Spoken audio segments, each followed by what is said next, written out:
Let's start. Nacho, is it recording? Cool. So this is Antonio and this is Elship. Nacho, should we talk in the micro for the recording?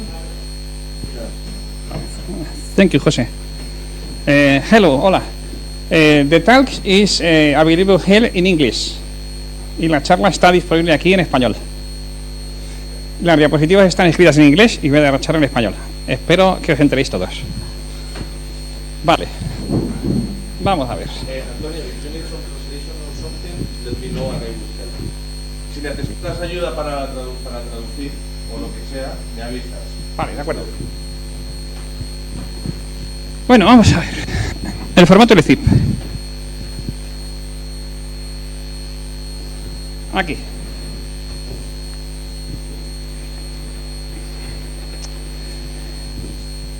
Esta charla introduce el formato de compresión LZIP, sus características, implementaciones y usos, incluida su combinación con el formato TAR para implementar un formato de archivo comprimido anexionable, robusto y paralelizable.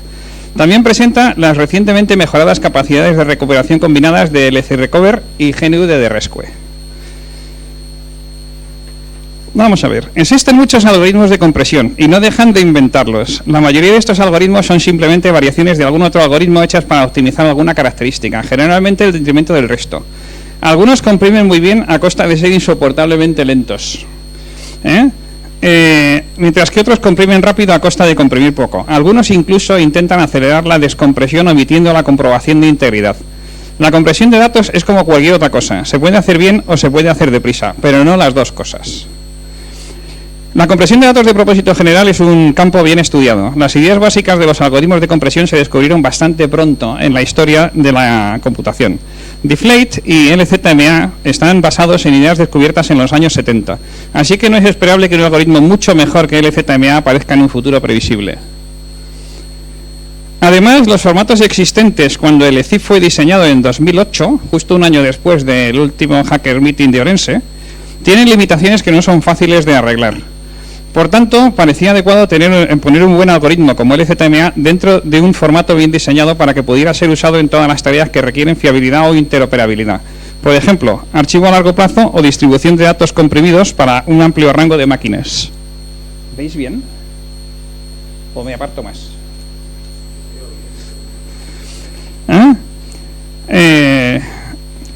Desde dispositivos embebidos o empotrados hasta mainframes. El LZIP es un intento de desarrollar un formato así. Vamos a ver qué tal.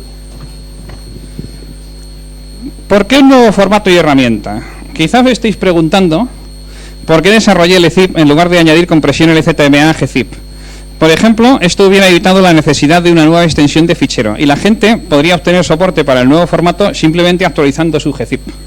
Después de todo, un nuevo formato y herramienta son una molestia, ya tenemos muchos. Parece una buena idea y la gente ha estado proponiéndola desde hace mucho tiempo. Por ejemplo, Peter Ambin, uno de los programadores de Linux, del kernel, lo intentó en 2006 y escribió un mensaje en la lista del kernel. Decía, bueno, resumiendo, incluso comencé el trabajo de añadir soporte LZMA a gzip, pero entonces me di cuenta de que sería mejor si un nuevo formato de encapsulación con soporte apropiado de 64 bits en todas partes fuera creado. Así es que llegó a la conclusión de que era mejor crear un nuevo formato por las limitaciones que veremos ahora del formato gzip.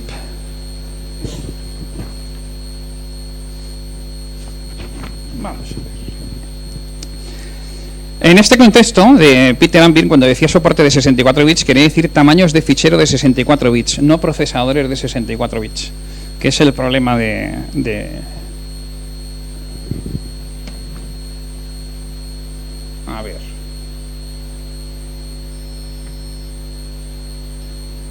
Uy, me he pasado de diapositiva. Bien, la razón por la que esto no funcionó, el intento de Ambin, es que el formato gzip fue diseñado hace mucho tiempo. Tiene limitaciones y no puede ser fácilmente extendido sin imponer esas limitaciones al nuevo algoritmo. En el siguiente diagrama simplificado podemos ver que gzip carece de un índice y almacena solamente los 32 bits menos significativos del tamaño descomprimido. El i6 ese de al final. Más adelante veremos por qué estas limitaciones son importantes. Así que desarrollé un nuevo formato de encapsulación con las características requeridas y lo llamé LZIP. Si alguna vez es necesario, creo que el formato LZIP será capaz de incorporar sin fisuras un nuevo algoritmo de compresión. LZIP ha sido diseñado, escrito y probado con gran cuidado para reemplazar a gzip y a bzip2 como formato estándar de compresión de propósito general para sistemas tipo Unix, especialmente para el sistema operativo GNU. En esta charla veremos algunas de las lecciones aprendidas de estos formatos previos y su aplicación al diseño de LZIP. Ahora sí. Vamos a ver las características del algoritmo LZMA, el empleado por LZIP. LZIP utiliza una implementación independiente del algoritmo LZMA, inventado por Igor Pavlov. A pesar de su nombre, Lempel-Zip Markov Chain Algorithm, LZMA no es un algoritmo concreto, es más parecido a cualquier algoritmo que utilice el esquema de codificación LZMA. Por ejemplo, la opción 0 de LZIP utiliza el esquema casi en su forma más simple posible, emitiendo la coincidencia más larga que pueda encontrar y un bit literal si no encuentra ninguna. Ya sabéis cómo funciona esto de los compresores, hay que encontrar redundancia. Y así es como se va eliminando la redundancia y comprimiendo. Bueno, utilizando variaciones diferentes pero compatibles de LZMA, se puede conseguir un amplio rango de velocidades y ratios de compresión, desde aproximadamente la velocidad de gzip hasta más allá de la ratio de compresión de bzip2. La velocidad de descompresión con una sola hebra es intermedia entre gzip y bzip2. LZMA tiene dos parámetros principales: tamaño de diccionario y límite de la longitud de coincidencia. LZMA es muy parecido a Deflate, el algoritmo de gzip, con dos diferencias principales que dan cuenta de su mayor ratio de compresión. Primero, LZMA puede utilizar un tamaño de diccionario miles de veces más grandes que Deflate, de los 32K que utiliza el Deflate hasta los 512 megas que utiliza el LZIP. Segundo, LZMA utiliza un codificador de rango, un range encoder, para su última etapa, en lugar de la más eficiente pero menos rápida codificación de Hoffman que utiliza Deflate. LZIP implementa dos variables del algoritmo de LZMA: la rápida, utilizada por la opción 0, que es la utilizada por todos los niveles de compresión.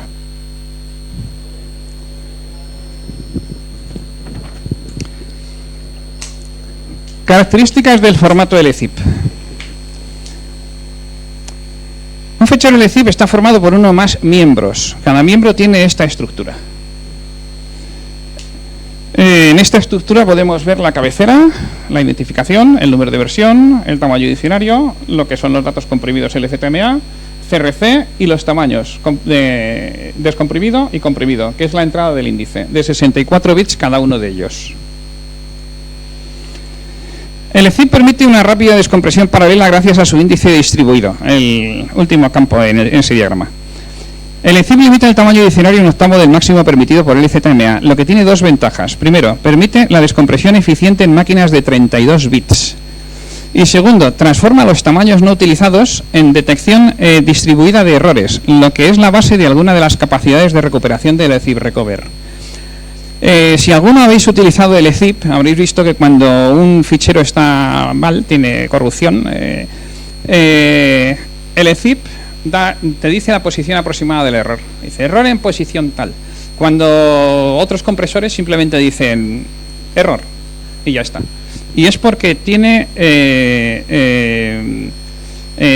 comprobación de integridad distribuida y es capaz de averiguar más o menos dónde está el error. Ya veremos que luego eso es interesante. El LZIP proporciona una comprobación de integridad de 3 factores robusta y segura. La probabilidad estimada de que el LZIP no detecte un error en un fichero es de aproximadamente 6 por 10 a la menos 17. Este elevado nivel de seguridad es otra de las bases de las capacidades de recuperación de datos del LZIP Recover. Resultados preliminares incluso sugieren que el formato LZIP es suficientemente seguro como para ser usados en sistema de aviónica de seguridad crítica. Además del CRC, el CRC solo te permite saber, después de haber acabado de comprimir, si hay corrupción, pero no te dice dónde. Una buena parte de la comprobación de integridad del LZIP es distribuida y te permite saber dónde.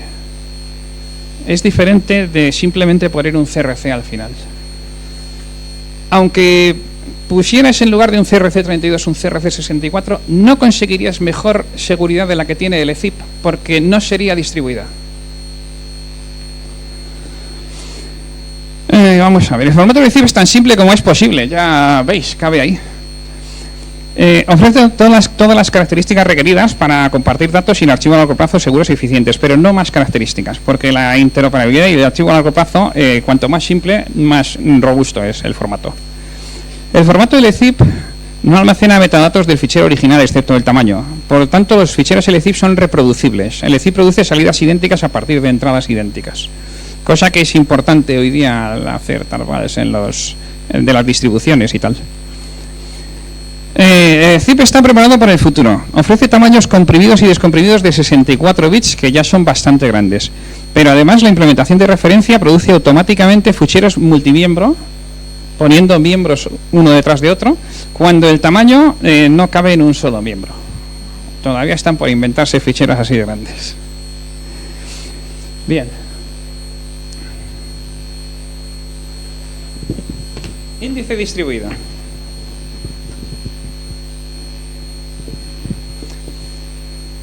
El formato LZIP proporciona un índice distribuido, como dijimos antes. Un índice es esencial para la descompresión paralela eficiente. Mejora la verificación y la integridad de los datos. Ayuda a LZIP Recovery en la recuperación de ficheros dañados y permite el listado de tamaños de fichero correctos incluso para ficheros multimiembro.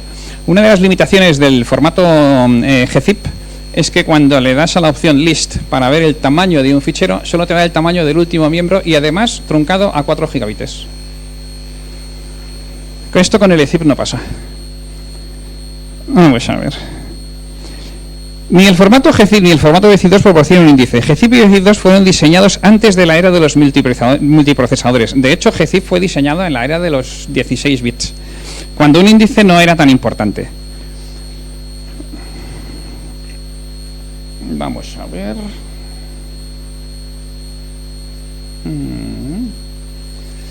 Aquí. En el diagrama se puede ver que gzip solamente ha almacenado los 32 bits menos significativos del tamaño descomprimido, el ISAI del final. Ahí está. Está marcado en color, pero el color se ve muy poco. Esta es probablemente la limitación más frecuente reportada del formato gzip, porque el tamaño de cualquier fichero mayor que 4 gigabytes se almacena truncado. BZIP2 ni siquiera almacena el tamaño del fichero descomprimido. 4 bits es lo que almacena gzip. 8, el doble, es lo que almacena el LZIP. Y además el índice.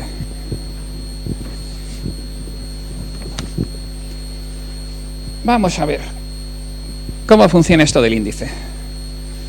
Compresión y descompresión paralelas. La compresión paralela es fácil. La versión paralela de gzip también la hace, el PIGCI. Simplemente se divide la entrada en trozos, se comprimen los trozos en paralelo y se escriben en orden los trozos comprimidos a la salida. Por otra parte, la descompresión paralela eficiente necesita un formato diseñado para la tarea. Un índice como el proporcionado por el formato LZIP es esencial para una descompresión paralela eficiente, porque les dice a las hebras, en un programa multihebra, dónde comenzar a descomprimir. En estos diagramas de ficheros multimiembro uno puede ver cómo las cabeceras de los miembros LZIP se pueden localizar comenzando desde el final y sustrayendo un tamaño de miembro al final hasta que se encuentra la última cabecera, a partir de ahí la siguiente y hasta que se alcanza el principio del fichero. En el caso de gzip no hay forma de saber dónde comienzan los miembros sin descomprimirlos. Gracias al índice, la implementación multihebra de LZIP, PLZIP, es uno de los descompresores más rápidos que existen. Sin un índice, el fichero tiene que ser analizado secuencialmente para encontrar los puntos de entrada de la descompresión. En el caso de gzip, ni siquiera el análisis secuencial es posible en la práctica, a causa del pequeño tamaño de la cadena de identificación de la cabecera gzip, solo 16 bits. Y además no está validada con nada. O sea, cada vez que encuentras esos 2 bits que corresponden a una cabecera en mitad de un fichero gzip, no sabes si es una cabecera o no lo es. Por tanto, la descompresión de ficheros gzip no puede ser paralelizada. El resultado es que PLZIP puede descomprimir ficheros regulares más rápido que PIGCI, la implementación multihebra de gzip, en máquinas con más de 4 procesadores.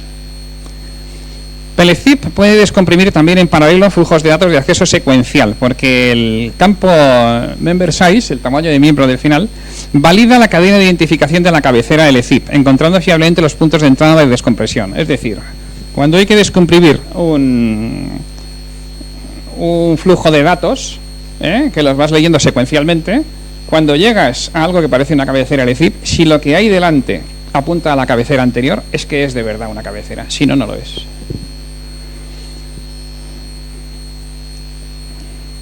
Bueno, PLZIP hace esto, construye el índice, y una vez que sabe dónde están las cabeceras, pone en marcha tantas hebras como procesadores haya o como miembros haya en el fichero y los descomprime todos en paralelo. Es muy escalable. Implementaciones. Es muy importante para un formato con aspiraciones a convertirse en universal que las herramientas que lo procesan puedan ser portadas a todo tipo de arquitecturas y máquinas, especialmente a las más antiguas y menos capaces, que es donde normalmente aparecen los problemas. Estas son las herramientas LZIP que yo mantengo. Cada una de ellas ofrece una característica única.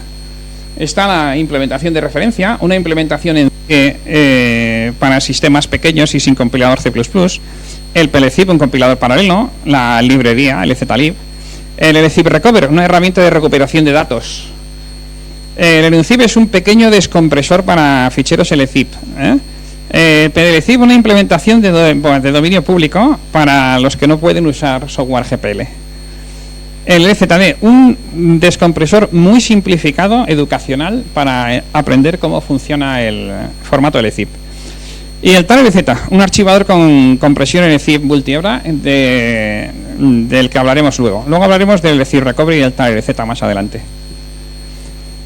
Otros desarrolladores también mantienen herramientas y librerías para el formato LZIP. Hay por ahí hasta un plugin para el 7-zip o algo por el estilo. Vamos a ver. Calidad de implementación. Lo que hablábamos antes, José, de la artesanía. Sí, igual que el formato LZIP proporciona protección de 3 factores contra la corrupción de datos no detectada, la metodología de desarrollo de la familia de compresores LZIP proporciona protección de 3 factores contra errores de programación no detectados. 3 implementaciones relacionadas pero independientes, LZIP, CLZIP y LZlib, son desarrolladas concurrentemente. Cada versión estable de cualquiera de ellas es sometida a 100 horas de pruebas intensivas para verificar que produce una salida idéntica a la de las otras 2. El mismo sistema de cuando se emplean 3 computadores a bordo de alguna nave por ahí, calculando lo mismo y comparando los resultados. Triple redundancia.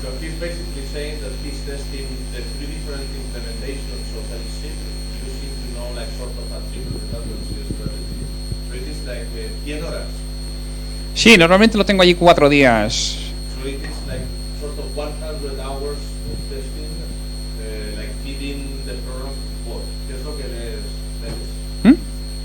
¿Qué es lo que metes para testear? Le pongo a comprimir directamente todo mi disco duro, el que pillo, todos los datos que he ido recopilando. Por cierto.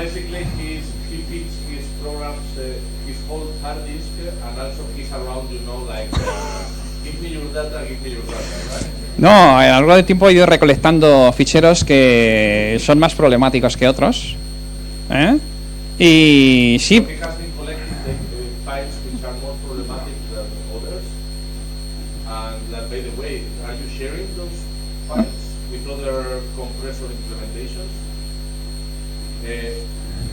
Estos ficheros.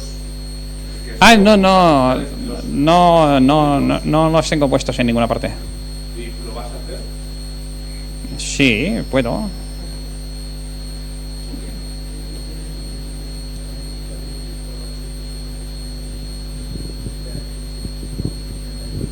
That's what I just asked. He says no. But me pregunta que si todo el análisis y estos ficheros particularmente interesantes, desde un punto de vista de compresión, si lo vas a publicar o no.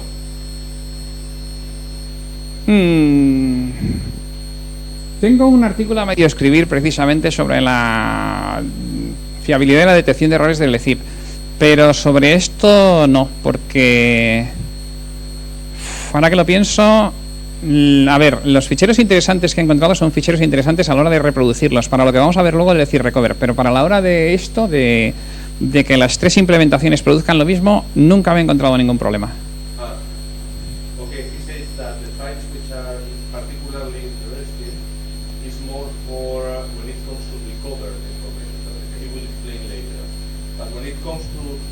to test the three utilities to make sure that the three of them are do the same thing. He says that he has not found any corner case or any corner case there. Thank you. Vamos a ver.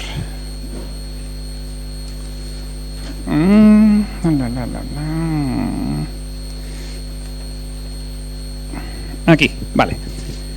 Esto debería garantizar que las tres implementaciones implementan el mismo algoritmo y hace improbable que cualquiera de ellas pueda contener errores de programación serios no descubiertos. De hecho, no se han descubierto errores en el ECIP más allá de 2009. 10 años sin errores.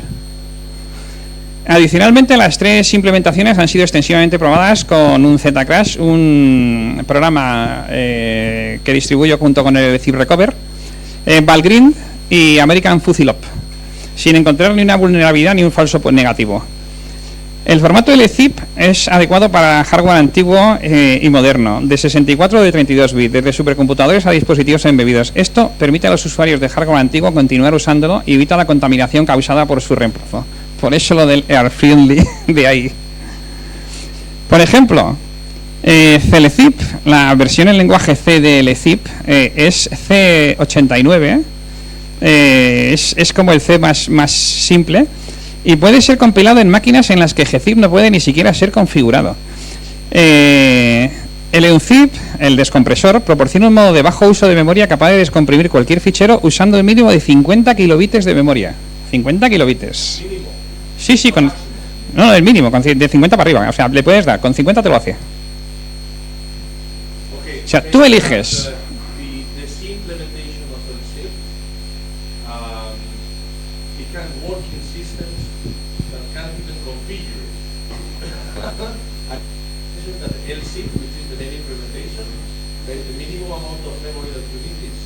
LCIP, 50 kilobits. 50 kilobits. Sí, cualquier fichero. Emplea el propio fichero, según lo va a describir en el disco, lo emplea como diccionario. Es lento, pero es posible. No es posible.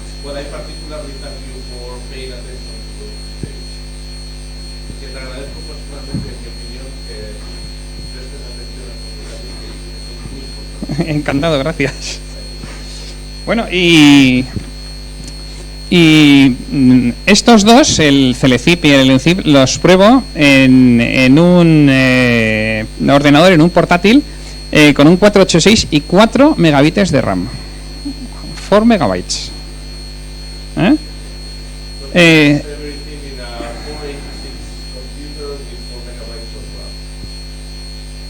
Es un aparato muy antiguo, GCC 27. 27. Y Linux 20 no sé qué 2027. No te atrevas a reportar ningún fallo en GCC 27. Don't dare to report the bug for ECC 27. Bueno. Vamos a ver. El ECIP Recover. Esta es la herramienta de recuperación de datos de la familia de ECIP. El ECIP Recover proporciona capacidades de recuperación de datos únicas porque el formato LCIP ha sido diseñado desde el principio para ser simple y seguro. También ayuda que el flujo de datos LZMA, tal y como lo usa el ECIP, es extraordinariamente seguro porque proporciona detección de errores distribuida. Cualquier distancia mayor que el tamaño de diccionario actúa como un símbolo prohibido, permitiendo al descompresor detectar la posición aproximada de los errores y dejando muy poco trabajo para el CRC en la detección de errores. El ECIP es normalmente capaz de detectar todas las posibles corrupciones de un bit, que son las más difíciles de detectar en los datos comprimidos, sin necesidad de utilizar el CRC.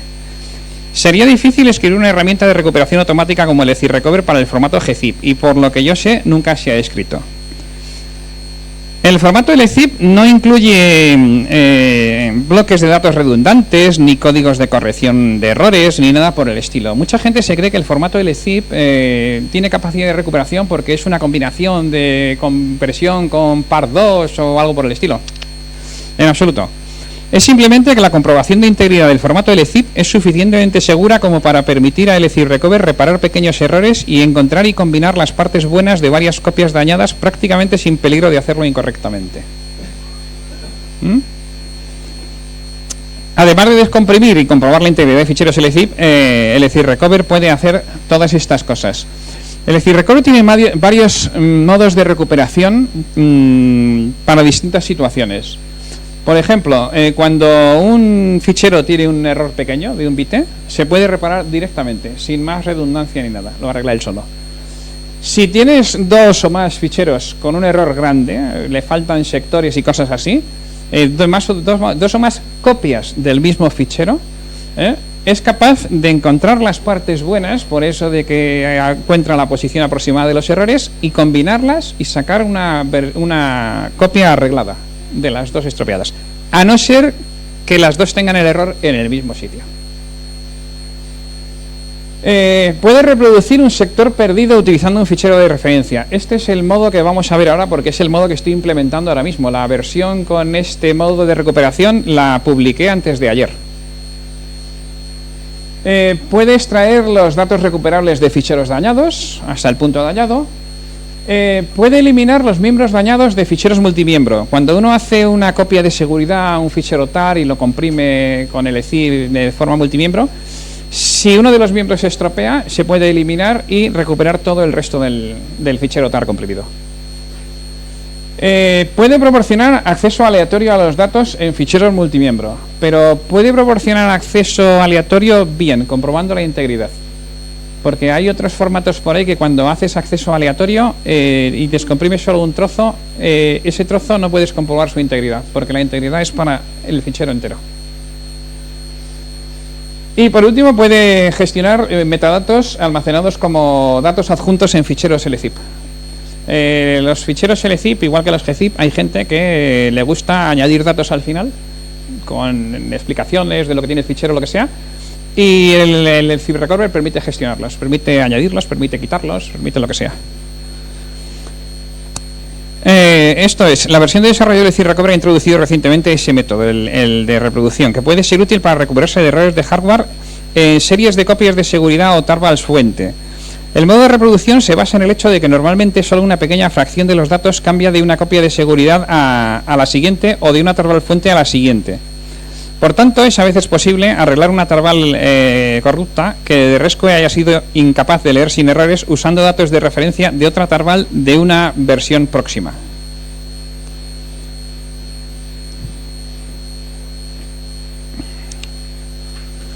Ahí. Vamos a ver. Los datos de referencia son utilizados por el LZIP Recover para rellenar el sector pedido arreglando el fichero. Veamos cómo funciona. Vamos a ver. Imaginemos que tenemos un fichero TAR, lo comprimimos con el LZIP, lo escribimos en disco. Al cabo de un tiempo el disco tiene un error de hardware y bueno, con el DDResque intentamos leer el disco y este sector falla. Así es que este trozo correspondiente a ese sector del fichero LZIP falta. Ahí nos falta un sector. Y el fichero TAR original que comprimimos, falta un trozo más grande. Esos datos comprimidos son el resultado de haber comprimido más datos. Aunque aquí el tamaño es el mismo, en realidad el fichero TAR es mucho más grande.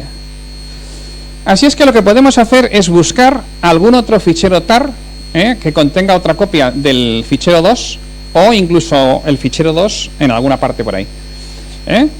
Y lo que hace el LZIP Recover es que es capaz de mirar, encontrar coincidencias de esta parte con esta y utilizar este trozo para sustituir a este, comprimirlo y rellenar este sector, con lo cual reparamos todo el fichero LZIP. Esto lo he probado, por ejemplo, cuando tienes distintas versiones en distintos directorios de GNU, por ejemplo, yo que sé, wget, versión tal, versión cual, y rompiendo una versión, cogiendo como referencia la versión anterior o la siguiente, soy capaz de arreglar el fichero que está estropeado como el 80% de las veces. 70-80%, depende. O sea que este es uno más el último de los modos de recuperación que he añadido al LZIP Recover, que ya tiene unos cuantos ¿Mm? Y da seguridad. Cuando tienes un fallo de disco, toda ayuda es bienvenida.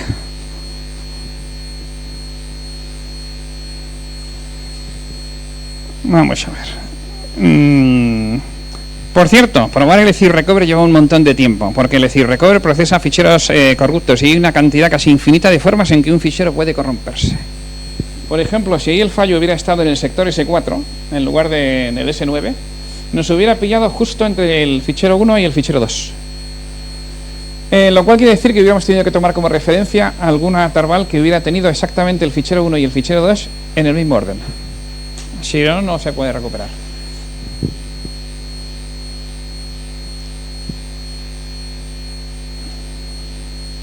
Si alguien quiere preguntar algo, preguntar, ¿eh? Vamos a ver ahora otra cosa. El tag Z del que dijimos que íbamos a hablar antes, ¿no? Bien.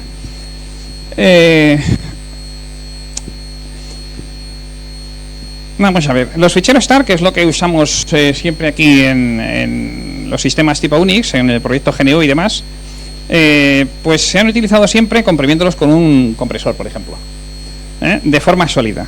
Siguiendo el concepto Unix de hacer una cosa y hacerla bien, la creación y compresión de archivos han sido mantenidos hasta ahora como dos tareas separadas, normalmente realizadas por tar y gzip. El archivo tar entero era normalmente comprimido en un solo miembro gzip, compresión sólida, tal y como aparece ahí. Los colorines son los trocitos de los datos correspondientes a cada miembro tar, que es un fichero dentro del archivo tar. El archivo tar bueno, era comprimido en una sola pieza, lo que tiene la ventaja de que consigue la mayor ratio de compresión. Por otra parte, un archivo comprimido sólidamente no puede ser descomprimido ni decodificado en paralelo. Por ejemplo, si queremos extraer este miembro de aquí, hay que descomprimir no solamente hasta aquí, hay que descomprimirlo todo, porque hay que comprobar la integridad al final.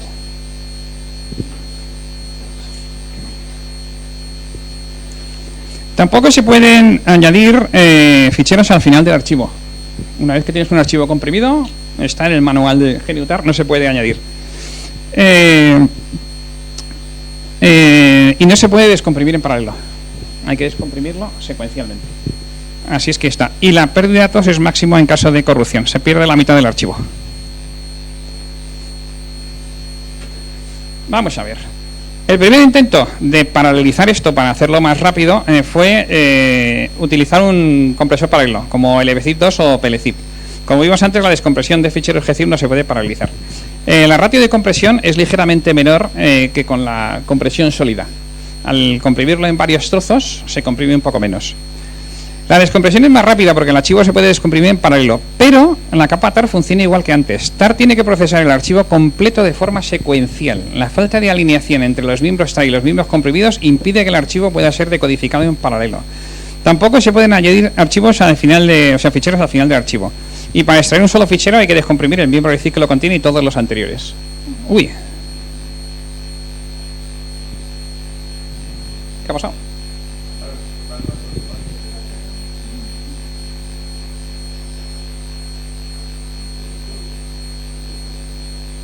En la pantalla está, ¿eh? En la pantalla está.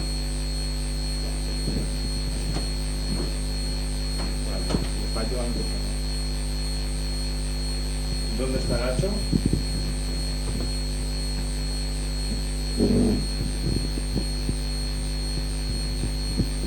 Vaya, porque...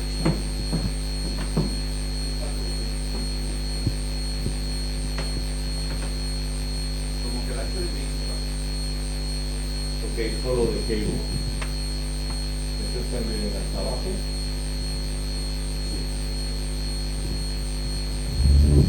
Igual quitarle por eso.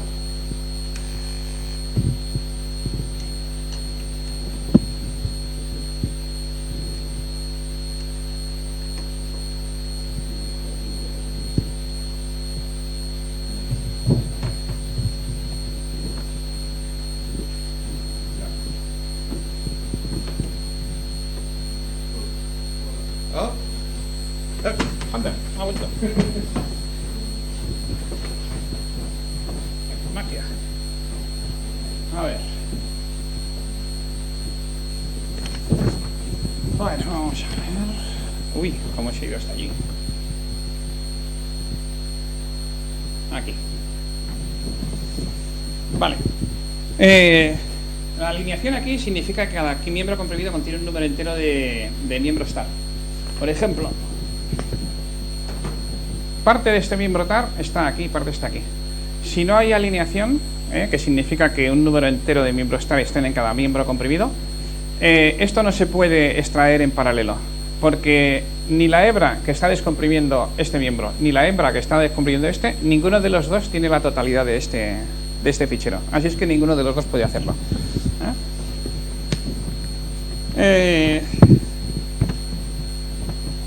Bueno, vamos a ver. Así es que esto hay que seguirlo mejorando. Y aquí es donde entra TAR LZ. Con la generalización de los ordenadores multiprocesador, la definición de lo que cuenta como una cosa en hacer una cosa y hacerla bien ha cambiado. Resulta que la creación, extracción y listado eficientes en paralelo de tarbas comprimidas es una tarea, no dos, porque la comunicación requerida entre el archivador y el compresor necesita ir más allá de la comunicación normal a través de un flujo de datos. Una sola herramienta de control del archivo y la compresión es necesaria para garantizar la alineación entre miembros TAR y miembros comprimidos. Es también conveniente que el formato elegido de compresión tenga un índice para que se pueda descomprimir en paralelo.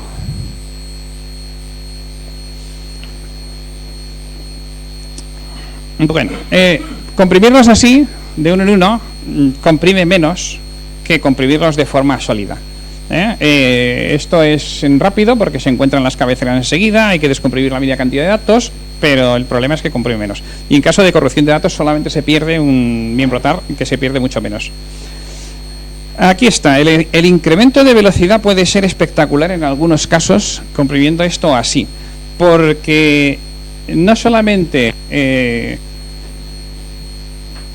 cuando tenemos miembros alineados, no solamente puedes empezar tantas hebras como procesadores tengas y ser mucho más rápido, sino que además solo hay que descomprimir la cabecera, por ejemplo, para hacer un listado. Cuando quieres hacer un listado, solo descomprimir la cabecera. Los datos no te interesan.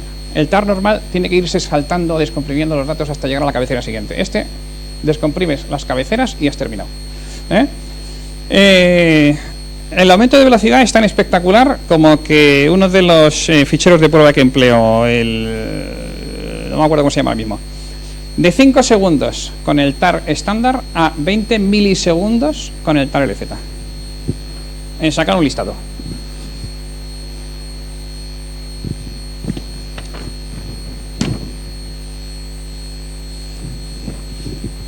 Si los ficheros en el archivo son pequeños, comprimirlos de forma independiente resulta en una baja ratio de compresión. Para incrementar la ratio de compresión se pueden comprimir varios miembros TAR en cada miembro comprimido, en tanto que se mantenga la alineación.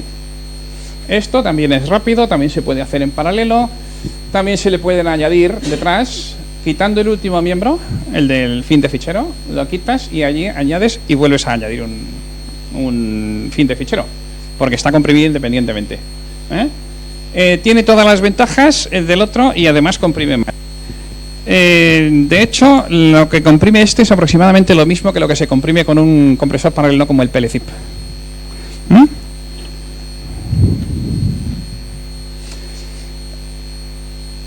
Así que, en resumen, ¿qué es el TAR LZ? Es una implementación combinada multihebra del archivador TAR y el compresor LZip. ¿Y por qué es necesaria una implementación combinada? Porque para las herramientas multihebra, crear y comprimir archivos es una sola tarea y no dos. Por tanto, hace falta una herramienta que controle las dos tareas para garantizar la alineación entre los miembros TAR y los miembros comprimidos. Algunas características del TAR LZ. TAR LZ trae el formato TAR comprimido a la era de los multiprocesadores. El TAR estándar es como secuencial. TAR LZ implementa creación y listado multihebra. La extracción multihebra no está todavía implementada, pero en cuanto que acabe este Hackers Meeting me pongo a implementarla. TAR LZ permite operaciones que antes solo estaban disponibles en el TAR estándar sin comprimir, como esa adición de nuevos ficheros al archivo, al final, concatenación de archivos y extracción o listado eficiente de un solo fichero del archivo. Ya veremos a ver cuánto rendimiento se saca a la extracción paralela, a ver si el sistema de ficheros es capaz de soportar un programa multihebra extrayendo muchos ficheros al mismo tiempo. Eso está por investigar. Bueno, y por último, ¿quién está usando LZIP? Creo que todos los paquetes GNU donde tiene sentido soportar LZIP ya lo están haciendo. Por ejemplo, GNU Automake crea tarbas de distribución compatibilidad con LZIP, entre otros formatos. GNU TAR y todos los demás TARes y archivadores que conozco lo soportan. Wix ofrece un módulo LZlib para la compatibilidad en formato LZIP.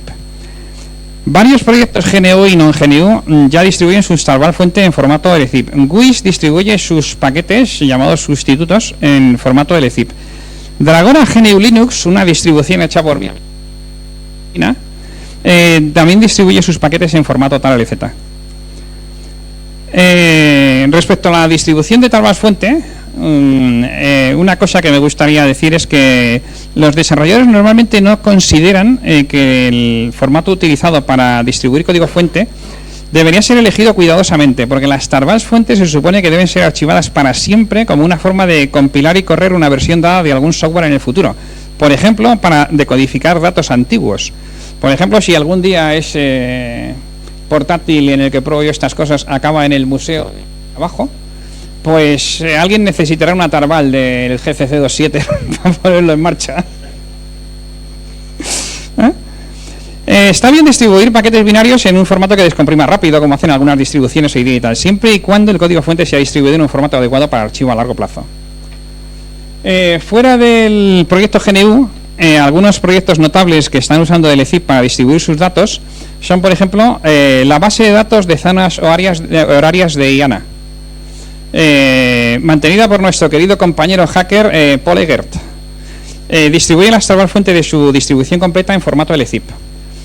Y esto me sorprendió mucho. El Parlamento Europeo distribuye todos sus datos, la información sobre los dosieres, los representantes, los resultados de las votaciones, las agendas de los comités. Tiene una página donde distribuye de todo en formato JSON, comprimido con LZIP. Y bueno, pues esto ha sido todo. Gracias por vuestra atención.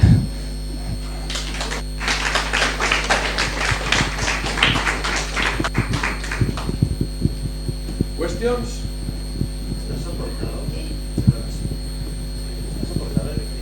Perdona, pero es que estoy más sordo que el stand. He can't hear well.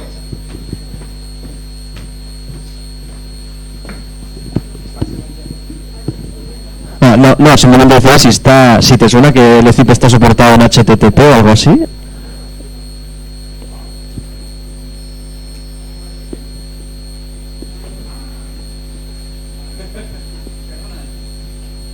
Si el LZIP está soportado en HTTP, ¿te suena o...?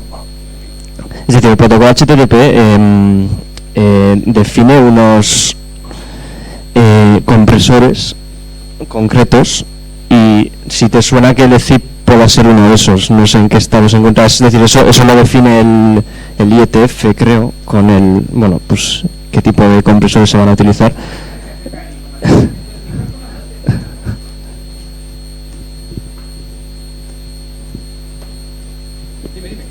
No, si te suena que el LZIP está soportado en HTTP.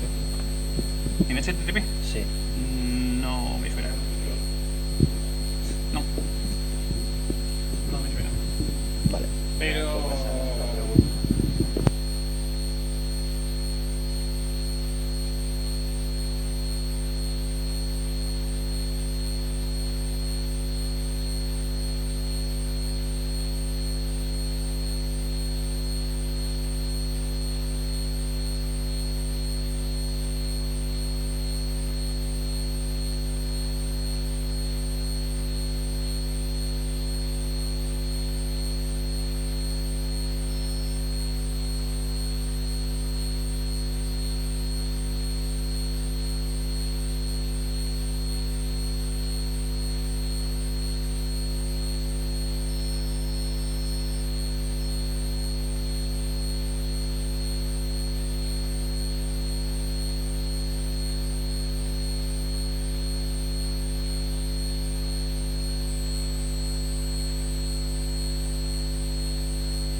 Right, but so we're talking about the content encoding, in HTTP.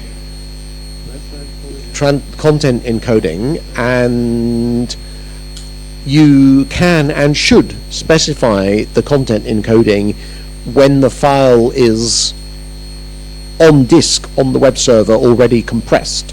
So if you have an archive containing LZIP files, you would want to be able to declare that in a content encoding field so that the receiving software could dynamically decompress it if that were desirable, like if it was a compressed PDF or something.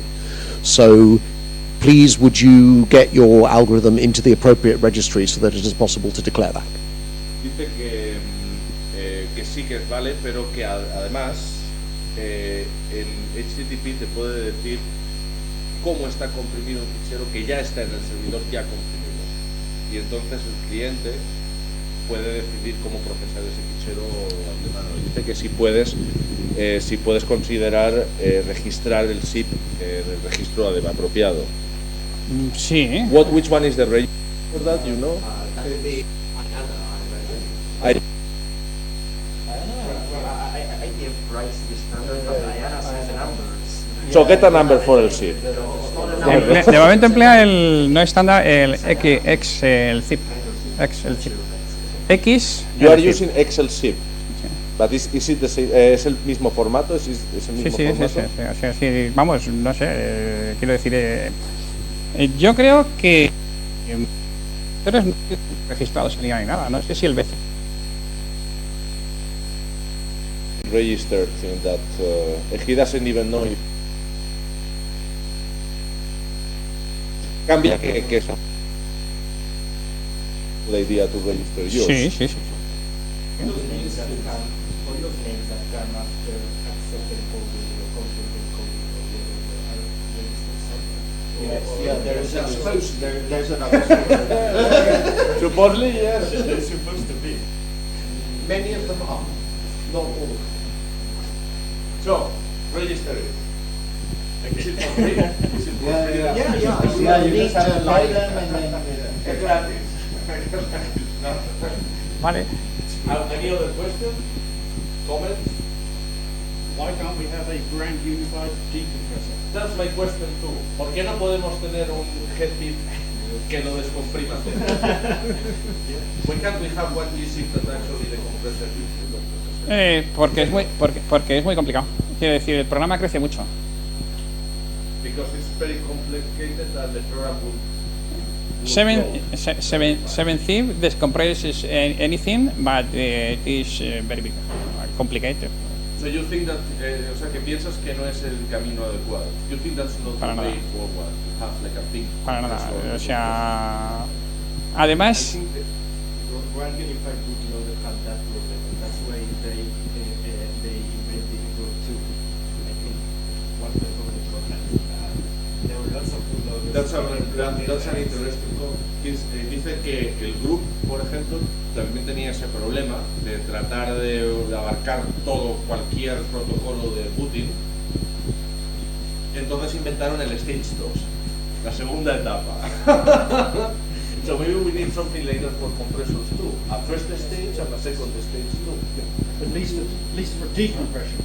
Or we can turn GZIP, podemos transformar GZIP en solamente un stage 1, o sea, en una especie de wrapper que luego por debajo, utilizando algún protocolo, llame a los otros. ya, pero el problema es ese, que hay muchas implementaciones de GZIP que no se pueden actualizar. Yeah, he says that there are many implementations of GZIP that cannot be updated. A ver, there is one implementation of GZIP in hardware. In hardware, yeah. Well, yeah, but... Entonces... So, no. I know, I want one too, but...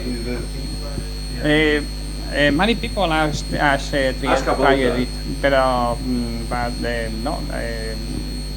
Cuando te pones a hacerlo, descubres que no, porque además, a la hora de comprimir, ¿qué opciones le das? Tienes que meter una opción para decidir el formato que vas a crear. Yeah. ¿No ves?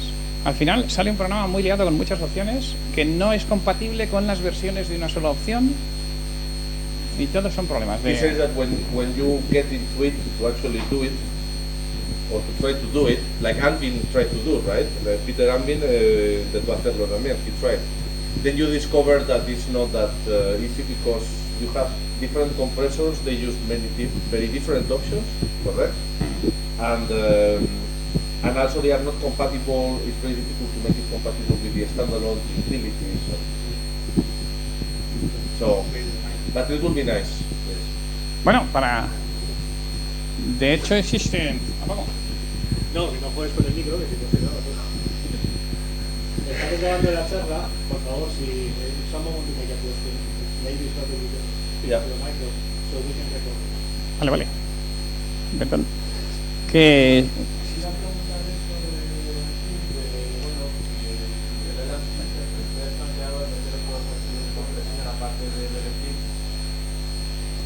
Dime. Si para LANZIP habías planteado meter otros archivos, usar otras formas de